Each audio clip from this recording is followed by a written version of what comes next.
Hello students, आज हम आपको एक्सप्लेन करेंगे काव्य खंड का चैप्टर 3 पथिक। उससे पहले हम आपको अवगत करा दें इस कविता के कवि से। और इस कविता के कवि हैं श्री राम नरेश त्रिपाठी जी, और इनका जीवन परिचय पहले जान लेते हैं।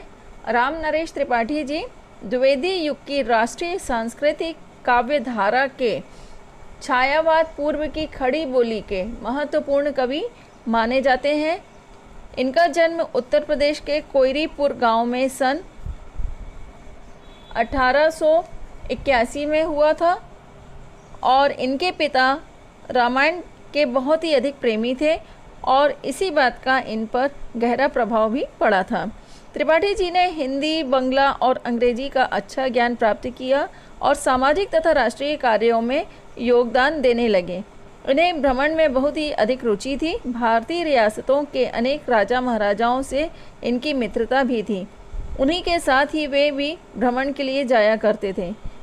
श्री त्रिपाठी जी 20,000 किलोमीटर पैदल यात्रा भी करके इन्होंने अपना इस शौक़ को भी पूरा किया था, और इस यात्रा के दौरान इन्होंने हजारों ग्राम गीतों का संकलन भी किया था, और इनका सन 1962 में निधन हो गया था। इनकी रचनाओं पर अगर हम गौर करें तो त्रिपाठी जी की रचनाएं हैं पथिक, मिलन और स्वप्न, ये खंड काव्य हैं। मानसी, स्फुट कविता संग्रह है, और कविता कौमुदी, ग्राम्य गीत, ये संपादित इनके हैं। गोस्वामी तुलसीदास और उनकी कविता इनकी आलोचना में इन्होंने रचित की है, और इनकी रचनाओं में नवीन आदर्श और नवयुग का संकेत स्पष्ट दिखाई देता है। और हम भाव पक्ष की ओर नज़र डालें तो कविवर राम नरेश त्रिपाठी जी का भाव पक्ष सरस किंतु प्रेरक है। उसमें सजीवता स्पष्ट दिखाई देती है और प्रवाह गम्यता भी है, तो प्रभावमयता भी है। राम नरेश त्रिपाठी जी प्रकृति के चितेरे हैं, इसलिए उनकी कविताओं के भाव स्वस्थ और सुंदर हैं। कला पक्ष अगर हम देखें इनका, तो त्रिपाठी जी की रचनाओं में देशभक्ति की भावना का समावेश बड़ी कुशलता से वे करते हैं। उनकी भाषा सहज, सरल और खड़ी बोली है, किंतु वे शुद्ध संस्कृत शब्दों के प्रति आग्रही नहीं हैं। उर्दू शैली के प्रचलित शब्दों का भी उन्होंने खुलकर प्रयोग किया है। साहित्य में अगर हम स्थान इनका देखें तो साहित्य के क्षेत्र में त्रिपाठी जी ने विविध रूपों में महत्वपूर्ण कार्य किया है। त्रिपाठी जी ने हिंदी, उर्दू, संस्कृत और बंगला के प्रतिनिधि काव्य संकलनों का संपादन भी किया है। बाल कथा कहानी के नाम से उन्होंने रोचक और शिक्षाप्रद कहानियों के कई संग्रह बच्चों के लिए तैयार किए हैं। त्रिपाठी जी हिंदी बाल साहित्य का जनक अगर हम इनको कहें त्रिपाठी जी को, तो यह गलत नहीं होगा। अब हम आपको कविता का जो सारांश है उससे अवगत करा दें, तो प्रस्तुत अंश पथिक शीर्षक खंड काव्य के पहले सर्ग से लिया गया है। इस दुनिया के दुखों से विरक्त काव्य नायक पथिक प्रकृति के सौंदर्य पर मुग्ध होकर वहां बसना चाहते हैं। सागर के किनारे खड़ा पथिक उसके सौंदर्य पर मुग्ध होकर के प्रकृति के इस अद्भुत सौंदर्य को वह मधुर, मनोहर, उज्जवल प्रेम कहानी की तरह पाना चाहता है। कवि प्रकृति का मानवीकरण करते हुए कहते हैं कि आकाश में बादल रंग बिरंगे वेश धारण करके सूर्य के सामने नर्तकी की तरह थिरकते हुए प्रतीत होते हैं। कवि का मन इन्हीं बादलों के बीच बैठकर प्रकृति का आनंद लेने को कर रहा है, जिसके ऊपर नीला मनोरम आकाश है और नीचे विशाल समुद्र है, जहाँ एक ओर समुद्र का गर्जन कवि के मन में साहस पैदा करता है, वहीं दूसरी ओर मलयगिरी से निकलती सुगंधित हवाएं मन को मोहित करती हैं। कवि का मन इस विशाल समुद्र की लहरों में हिलोरे मारने लगता है, और सूर्योदय के समय समुद्र तल से निकलता हुआ सूर्य का प्रतिबिंब समुद्र को अपनी आभा से चमका रहा है। कवि ने इसकी तुलना लक्ष्मी के स्वर्ण मंदिर के कंगूरे से की है। कंगूरा वो होता है स्टूडेंट्स, जो मंदिर के एकदम ऊपर जो रहता है, पॉइंट रहता है मंदिर का, जो एक नोक जैसी दिखाई देती है, उसको कंगूरा कहा जाता है। समुद्र तल को देखकर ऐसा प्रतीत होता है मानो समुद्र ने लक्ष्मी के आगमन की तैयारी में स्वर्ण सड़क तैयार कर दी है। समुद्र निर्भय दृढ़ और गंभीर भाव से गरज रहा है और उसमें उठती हुई लहरें सुंदर लग रही हैं। कवि कहते हैं कि संसार में इससे बढ़कर और कोई सुख नहीं है और अपनी प्रेयसी से इसका आनंद लेने के लिए कहते हैं। तो इसमें बहुत ही खूबसूरती से, बहुत ही अच्छी तरह से सागर के किनारे खड़े पथिक के उसके सौंदर्य पर मुग्ध होने की अवस्था को चित्रित किया गया है। प्रकृति के इस अद्भुत सौंदर्य को वह मनोहर, मधुर और उज्जवल प्रेम कहानी की तरह जो पाने की उसमें लालसा दिखाई दे रही है कविता के माध्यम से, वो अपने आप में एक बहुत ही खूबसूरत चित्र प्रस्तुत करती है। और स्वच्छंदतावादी इस रचना में प्रेम, भाषा और कल्पना का अद्भुत संयोग स्पष्ट दिखाई देता है। कविता में आगे जो कवि कहना चाहते हैं तो उसके आगे का वर्णन इस प्रकार करते हुए वे कहते हैं कि अर्धरात्रि का वर्णन करते हैं उसमें कि अंधेरा होते ही आकाश में तारों की चमक बिखर जाती है। ऐसा लगता है कि जगत का स्वामी चुपके से मुस्कुराता हुआ धीमी गति से आता है और आकाश गंगा के किनारे खड़ा होकर मधुर गीत गा रहा है। प्रकृति के इस सौंदर्य पर मुग्ध होकर चंद्रमा भी हंसता हुआ प्रतीत होता है। वृक्ष पत्तियों और फूलों से सजे हुए प्रतीत होते हैं।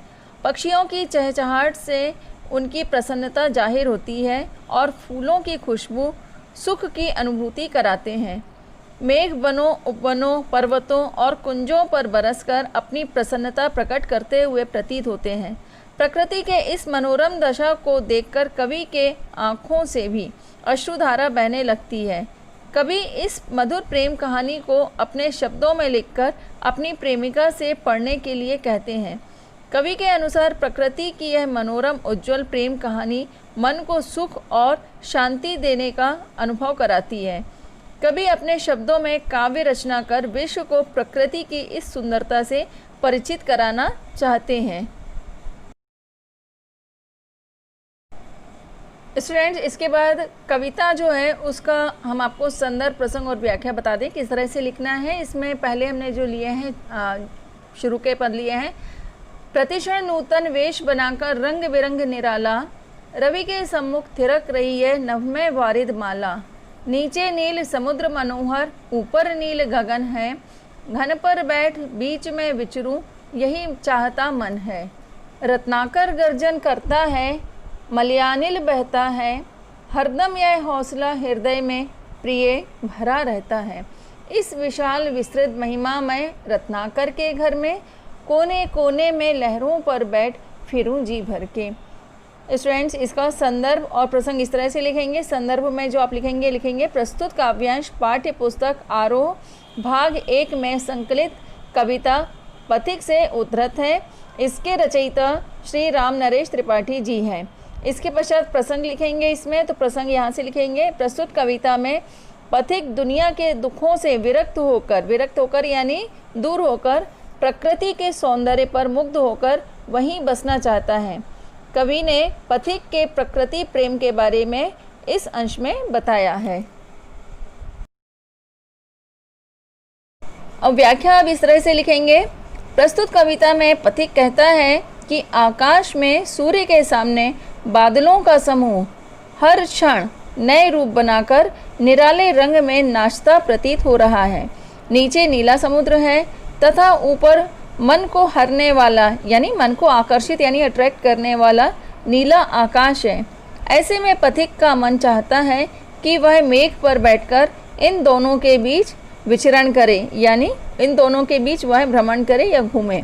फिर द्वितीय पद जो है रत्नाकर गर्जन करता है, मलयानिल बहता है से लेकर कोने कोने में लहरों पर बैठ फिरूं जी भर के। इसकी व्याख्या इस तरह से लिखेंगे। पथिक कहते हैं कि उसके सामने समुद्र गर्जना कर रहा है और मलय पर्वत से आने वाली सुगंधित हवाएं भी बह रही हैं।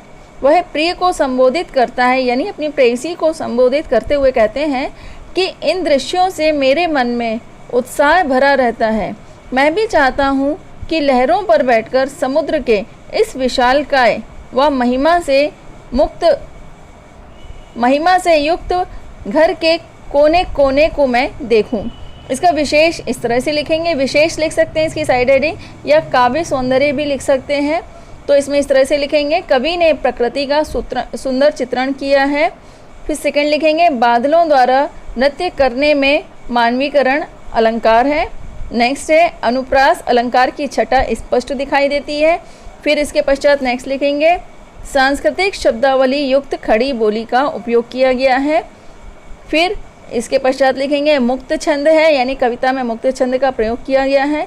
फिर नेक्स्ट है कोने कोने में पुनरुक्ति प्रकाश अलंकार है और इसमें संबोधन शैली स्पष्ट दिखाई देती है।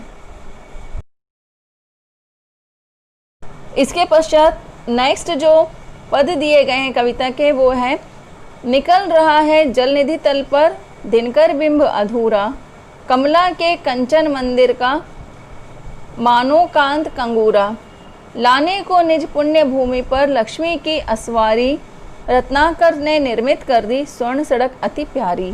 फिर इसके पश्चात निर्भय दृढ़ गंभीर भाव से गरज रहा सागर है, लहरों पर लहरों का आना सुंदर अति सुंदर है, कहो यहाँ से बढ़कर सुख क्या पा सकता है प्राणी, अनुभव करो हृदय से हे अनुराग भरी कल्याणी। इसमें भी आप संदर्भ जो है हमने स्पष्ट इसमें लिखा हुआ है और प्रसंग भी है। संदर्भ यहाँ से लिखेंगे प्रस्तुत काव्यांश पाठ्य पुस्तक आरोह भाग 1 में संकलित कविता पथिक से उद्धृत है। इसके रचयिता राम नरेश त्रिपाठी जी हैं। आपका संदर्भ यहाँ तक रहेगा। इसके पश्चात प्रसंग लिखेंगे। इसमें यहाँ प्रस्तुत कविता में पथिक दुनिया के दुखों से विरक्त होकर प्रकृति के सौंदर्य पर मुक्त होकर वहीं बसना चाहता है। कवि पथिक के प्रकृति प्रेम के बारे में बता रहे हैं। इसमें निकल रहा है जल निधि से लेकर स्वर्ण सड़क अति प्यारी तक का भावार्थ इस तरह से लिखेंगे। उसकी व्याख्या इस तरह से करेंगे कि प्रस्तुत पद्यांश के माध्यम से कवि ने कहने का प्रयास किया है कि पथिक बताता है कि अब आधी रात को गहरा अंधकार सारे संसार को ढक लेता है और आकाश की छत पर तारे बिखेर देता है, अर्थात आकाश में तारे चमकने लगते हैं। उस समय मुस्कुराते हुए मुख से संसार का स्वामी अर्थात ईश्वर धीमी गति से आता है और समुद्र तट पर खड़ा होकर आकाश गंगा के मनमोहक गीत को गाता है। इसके पश्चात नेक्स्ट वाला जो पद है उसका निर्भय दृढ़ गंभीर भाव से यहाँ से लेकर हे अनुराग भरी कल्याणी, इसका भावार्थ इस तरह से लिखेंगे, यानी उसकी व्याख्या इस तरह से लिखेंगे। प्रस्तुत पद्यांश के माध्यम से कवि ने यह कहने का प्रयास किया है कि संसार के स्वामी के इस कार्य पर मुक्त होकर आकाश में चांद हंसने लगता है। उस समय प्रकृति भी प्रेम से मुग्ध हो जाती है।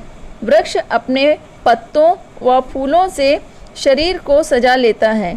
पक्षी भी खुशी को बयां करने के लिए उनकी चहचहाहट जो है स्पष्ट सुनाई दे रही है और मुग्ध होकर वे चहचहाने लगते हैं।